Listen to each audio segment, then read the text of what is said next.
Our facilities are in dire need of modernization. Nyinyi wananchi wa region hii, umesikia wenzangu wakisema mzee Baba Raila tulifanya kazi na yeye. Mimi nilikuwa na yeye 2013. Nikakuwa na yeye 2017 katika NASA. 2022 mimi nikakata kamba nikaungana na Rais William Ruto. Lakini kitu moja nilikuwa na mheshimu Baba Raila. Yeye na mimi ni wafuasi wa timu inaitwa Arsenal.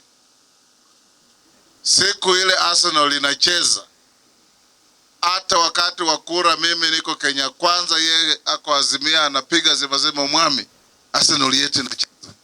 Kuja tuende tuangalie. Tunaketi tunaangalia, tunapiga makofi, tunaenda nyumbani. Hiyo ndiyo siasa. Nothing personal.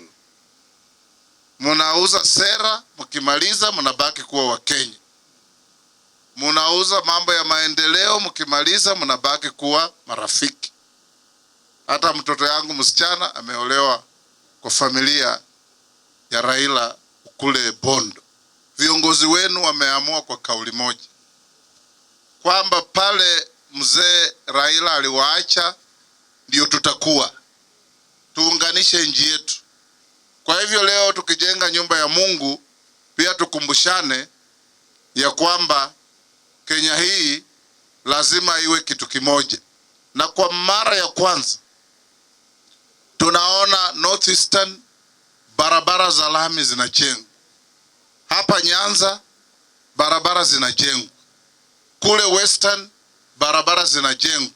Kule Pwani barabara zinajengwa. Zamani area zingine Kenya hii watoto walikuwa wanasoma barabara ya lami kwa vitabu.